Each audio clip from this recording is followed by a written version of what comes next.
Welcome to the Redeeming Stories podcast, a space of honest, healing centered conversations about the many ways we come back to ourselves. I'm your host, Julie M. Lane, from at Redeem Thyself and at Seven Petals, where we explore healing as a lived, creative, and deeply human process, one that doesn't demand perfection, only presence. Today I'm joined by Susan Day, a mindful art therapist, author, and app developer based in Australia. She brings a visionary approach to healing through creativity, reminding us that art is not about talent or outcome, but rather about expression, meaning, and connection. Susan's journey began as an artist, but it wasn't until she discovered art therapy that she fully recognized how powerful creativity could be in supporting trauma healing and emotional resilience. Through her work, she empowers individuals with healthcare professionals to use art, music, mindful, and meditation as tools to self discovery and restoration. In this conversation, we'll explore why art therapy is for everyone, how creativity can hold what words cannot, and how healing unfolds when we allow ourselves to create without judgment. This is the Redeeming Stories podcast, and today we're talking about creativity as a path home. One mark, one moment, one breath at a time. Susan, thank you for being here today. Well, thank you so much for having me. It's just lovely to be here. Wonderful. Do you mind introducing yourself? Yeah, well, you've done such a good job. What's left? I'm a grandma. I live in Australia. I was born in the UK. Traveled a lot around the world, even before I was 7. So I've had this really wonderful multicultural background. And yeah, I do art and I write and I worked in the disability field for very many years. And I kinda like people too. So it's people are infinitely interesting, I think. Absolutely. Now, you've always identified as an artist, but art therapy helped you see creativity in a new way. What shifted for you when you realized art could be a bridge to healing? I think what my art used to be quite, uh, it's called photorealism, where you create something that looks like a photo. And it had to Hmm. be perfect, and everything was controlled and contained. And I learnt when I discovered art therapy was a thing, I suddenly thought, "Oh gosh, this is empowering because I can do what I love to do, and it doesn't have to be perfect. It can be, it can be a representation or can be." And then I went on to study contemporary art at university, and that's when I suddenly learnt that art is so much more than just nice pictures on the wall. Absolutely. And I think that so many of us limit ourselves because we think art has to be perfect or it has to look good. And it really doesn't. It just needs to be an expression of who we are. Absolutely. So you often emphasize that art therapy isn't about being good, as we just mentioned. So what would you want someone to know who feels intimidated or believes they're not creative? That they are, that everybody is creative in their own way. I've often heard people say, I'm not creative," and you go to their homes and they're beautifully decorated, or their Hmm. gardens are fabulous, or they look fabulous. My mother had, before she passed away, had quite serious dementia. She would get up every morning and dress herself, and everything would match. The earrings would match, the shoes would match the handbag, and she would be the first person to say, "Oh, she wasn't creative." She'd go, "Oh, that's not me." And it's really interesting that we are all creative, and I believe we all need to really nurture that, and we need to expand it far beyond the art studio or your craft table to everything we do in life. I mean, scientists have to be creative when cooks have to be creative when they come across a problem.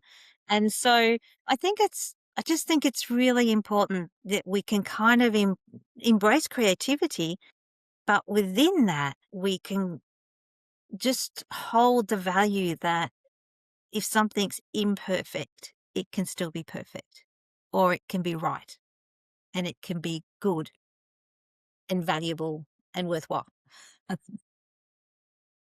As you were talking, I was thinking about being creative in the workspace. I think about, people who are able to create systems for large corporations or creative in a project and a new invention, something like that. And that is creativity. Yes, absolutely. Yeah, yeah.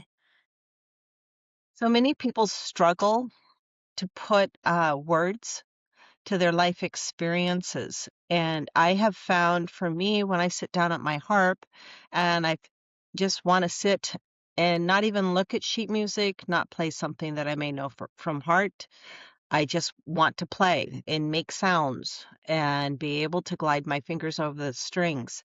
It's one way I can express myself. So, how does art allow emotions, memories, or truths to be expressed when words feel inaccessible? It does it perfectly. And one of the powers of art therapy is you don't need to talk. You don't need to explain. Your subconscious will be screaming to, to relieve this negative emotion, to get it out. And, sadly, we don't have words. People have suffered extraordinary trauma and not being able, you can't express sometimes. Children, of course, and teens, even the elderly who, were taught not to say certain words. They used funny little words and phrases to talk about their private parts, for example. So how do they explain something? That's something that's might have happened to them, and how do they explain it clearly? And so, in it, with art therapy, we don't just explain; it's about exploring. It doesn't have to be an awful trauma. You could start with something that's upset you. Perhaps a family member was rude, or something like that, and you can just sit with the feeling. So you just gather the feel. Think about the event. You might capture it like a photograph. Have it sit with you, and it can be, obviously it's going to be very uncomfortable, but that's okay. You don't need to talk about it or try to explain it. You don't need to judge it or criticize it or feel anything at all. It just has to sit there. And then we might use paint, we might use pencils, markers, Play-Doh, uh, craft, collage, poof, gosh, you name it. We, we, I like to gather all of these things together, these tools together, and you will find that whatever you do is right, because again, you need to let your intuition and your subconscious to take over. If you say you lay out a 12 set of markers and they go from black to light yellow or something, and you will instinctively go for the color that speaks to you, that will express how you're feeling. Also, we can, with an art therapy, it's the type of marks you make, whether it's square or circular, or the pressure you might put. She says, "Make a stepping." The pressure you might put on the page, and where you want to where you want to work. So a lot of people if their anxiety's up, if they're in a position where they might feel vulnerable, they tend to work at the bottom of the page. It's really interesting. Yeah, but confident like me, I'm like, "Oh, they're right in the middle, scribbling around something." Yeah, that's really interesting. Yeah, it is, I yeah. haven't heard that before. I was thinking about my moods, and I have some of those adult coloring books, that are very detailed. And I know that on one page might be very dark colors, and then if I put the book down and come back in a week, maybe the next time I pull out all my bright colored pencils, and it really does reflect my mood. But I had never thought about where I start given my mood, and I'm gonna have to think about that the Yeah, next time I pick up do. a coloring Yeah, book. yeah, exactly, and, I mean, we don't coloring books are not art therapy in a Right. they are therapeutic. Um, Mhm. I mean, for my podcast, I interviewed a music therapist, And, people say to him, "Oh, I listen to music. That's my therapy." And he said, "Yeah, but that's not music therapy." So it's a bit like that. There's definitely a connection, and that's why Hmm. we don't use forms and we don't use printed sheets, because you'll go to where you need to go on the page, and you'll make your shapes and your designs. And whether you're drawing butterflies or bridges or just scribbles, they're much more powerful, much more significant. Wow. That's really having me take a step back and think about how often I hear people say, I listen to music for therapy. And I've never thought of my coloring books as therapy, more of a release of some sort, a place to focus and contemplate. But what you've shared is really powerful to me, and I haven't heard it before. So I'm really going to have to ponder those thoughts over the next week and two, especially, as I think about content for my Instagram account. I really have to think about sharing that more profoundly, that it's actually the art of, um, even the art of poetry or the art of creative writing would I believe be a form of art therapy. Yes, absolutely. That's why I use arts with an S, so because it's an umbrella.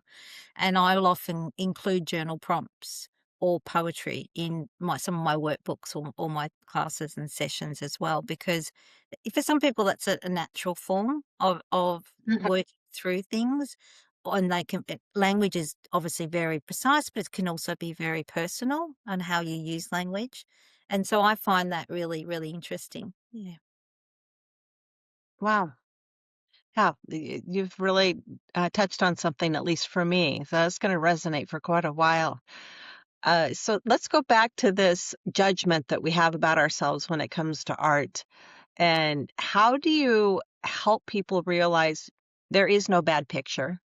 Just like we say, there is no bad question, right? Or there's no wrong way to create something. So how do we release that judgment of our art and of ourselves, um, and become part of that healing process? I think sometimes artists can be the worst for this, because if they've been, trained. Oh, it's about composition and colors and this and that. And I'll always, particularly when I'm doing a group class online, and I don't really know who's there and I can't really see what they're doing. But one of the things I say is, if you've had any art lessons, I want you to immediately forget them. Because it's just because you'll be intellectualizing what you're doing on the page. And we don't want that. We just want this lovely, intuitive, and a mess. Like, messes are good. I love a good mess. There. Well, if I was there, you'd really have to help me be messy. Exactly right, because we're trained, aren't we, to control and be tidy, and look, my house is tidy, my floors are clean, I've just done the dishes. But when I sit down, I the more I do, the more I explore art, the more mess I want to make. And at the moment I'm just doing some stuff. I have what I love, and anyone listening to this and yourself, I would really encourage you at least once a week to put aside what my friend calls a dreaming block. And so you put 2 hours to a side and you do whatever you like, creative. And could be weaving, could be embroidery, it might be, obviously your beautiful music, but for me it's like I just really want to paint. And the more I do it, the bigger I want to go and the more mess I want to make. Yeah. I might have to repaint the walls when I finish, but that's okay. I get this feeling that you've spoken with someone in my world because I love to needlepoint, and I'm Yeah. working Yes. on now, and I don't spend enough time on it. And I have completed one Christmas stocking for my oldest grandson, and I've got two more grandsons, and I've got the Christmas stockings, and I've started on one, but it's. I really want to have them done by next December when we're all together again. but setting aside that time is just so hard. Yeah. I just That's don't why allow myself to do that. the dreaming blocks are really important. For me, it's a Sunday afternoon, but I'm gonna let you in for I'm gonna start Friday. I live by myself again. I was thinking because I really need to do it. I can't wait till Sunday. I need to do it. And do it. Yeah. Yeah. And it's a beautiful reflective time. I listen to music or I listen to audiobooks. And yeah, it's just this process of being free.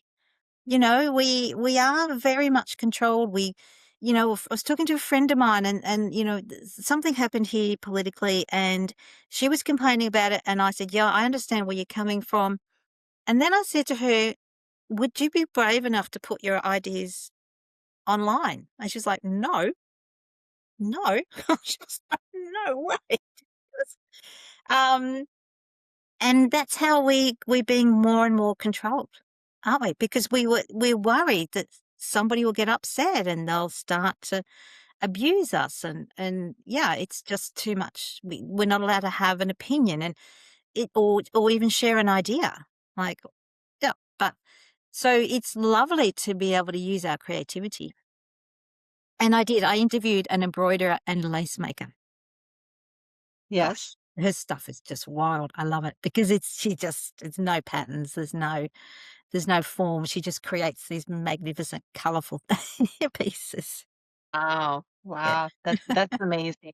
I'm, so much fear of judgment for myself because of what I've been through that I'm constantly watching my guidepost out of fear of stepping outside that line and someone judging. And I've been really lucky with the social media platforms I've created. People have been very kind and supportive and welcoming. Um, and so I'm it's too bad that people are so afraid today to be able to express themselves because of that judgment. Absolutely. And we lived, you and I are probably similar age, and we lived in a world where we were always trying to live up to expectations. And Absolutely. we haven't learnt or we're in the process of forgiving ourselves and Hmm. taking care of ourselves. And I've done a little bit of work with inner child work as well, on myself, which when I first heard about it, I thought, oh, what a load of rubbish. It's like, forward. And I was talking to a psychologist and she said, no, maybe you should give it a go. And I kind of did. I just loosely had a go at going back in and thinking about myself as a little girl. And it was really powerful. And you know, I had a friend, this is all connected somehow. I had a friend who we used to work together and he would make these extraordinary mistakes. I mean, and you'd be sitting there going, oh, yikes, what are we going to do? And he'd go, oh, look what I've done. Oh, bless me. You know, it's like and he just had this lovely sort of way of saying, "Oh, well, I'm human and I've made a mistake. Look what I've done." Yeah, and the whole office was like, "Oh, yep, that's just just fix it." It was just but I really I would have died of shame. At some point, I would have died of shame or embarrassment and just felt like I was the worst person in the world and the biggest failure in the world.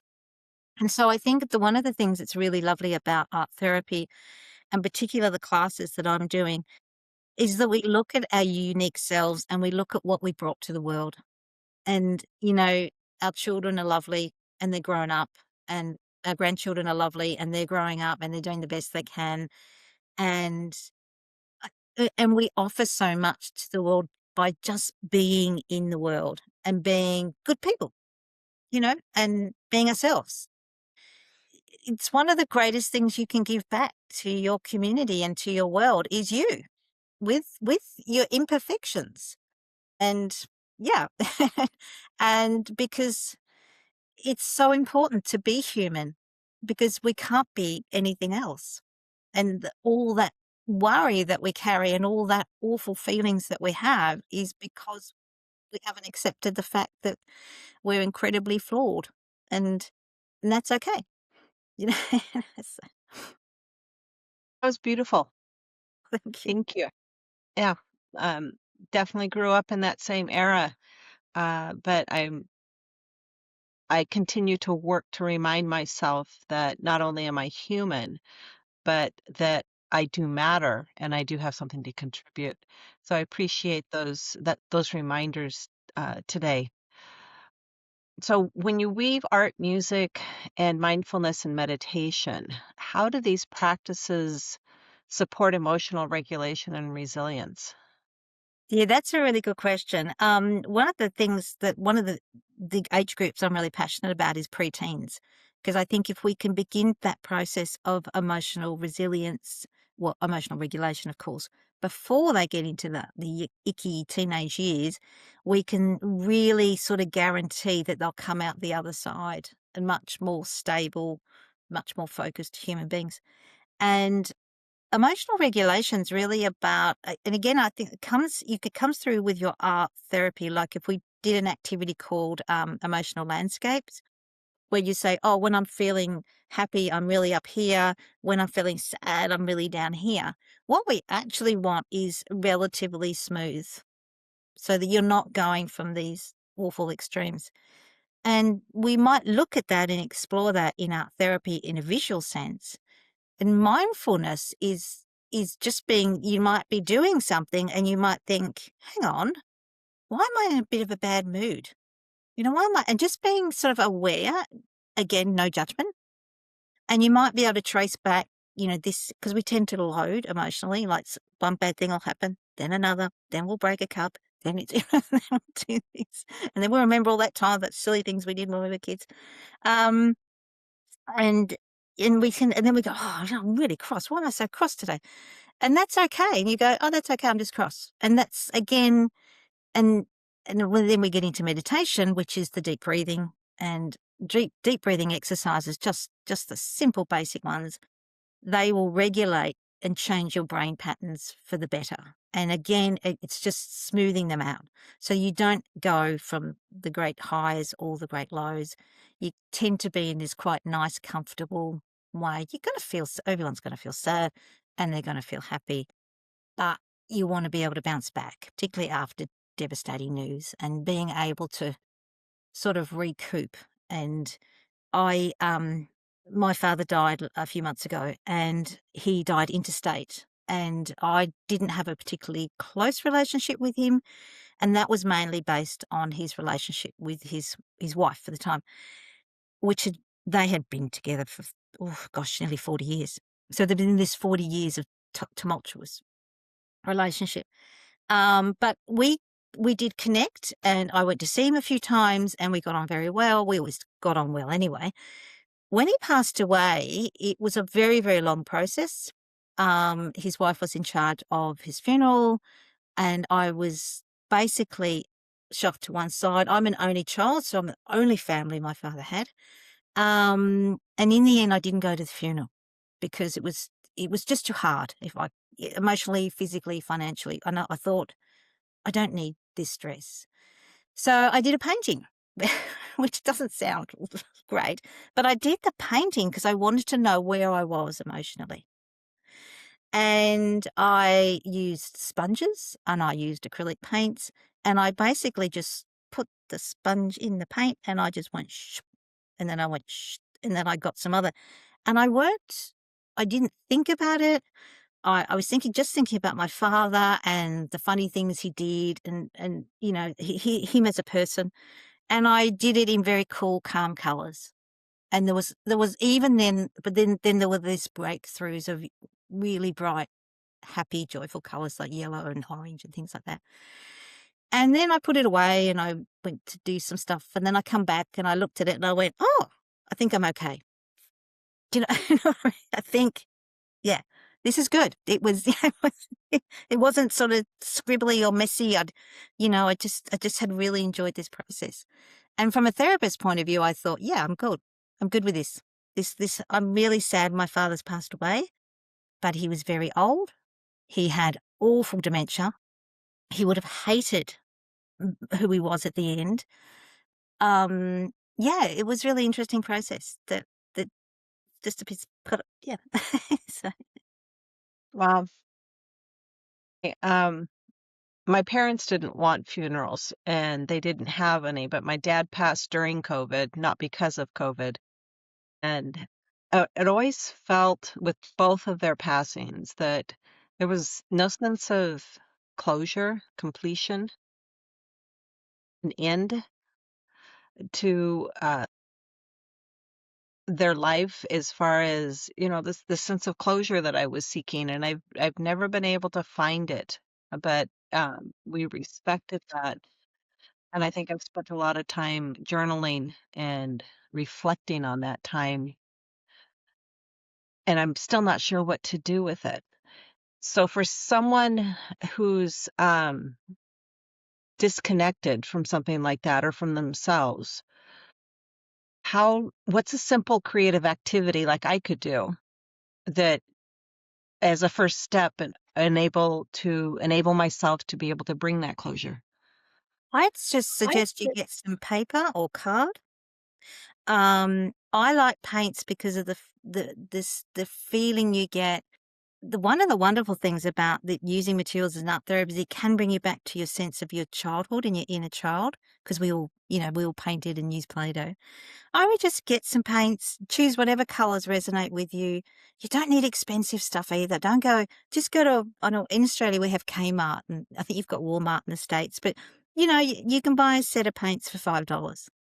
Let's go for it. I don't get, just, and if you got a couple of old paintbrushes or some old sponges or even bits of tissue paper scrunched up, and if you don't like that, you just keep painting. And I would suggest you just keep painting until you've either physically drained yourself to the point where you need a nap, or you kind of feel like liberated. Where you can go, oh, okay, I'm okay now. It's cool. Yeah. And sometimes, yeah, we can use art materials to funnel a lot of negative energy, a lot of negative thoughts, and better on the page than stuck inside here or in here. And, yeah, yeah, festering away. Yeah. Thank you, Susan. Is there anything else you'd like to share with our listeners today?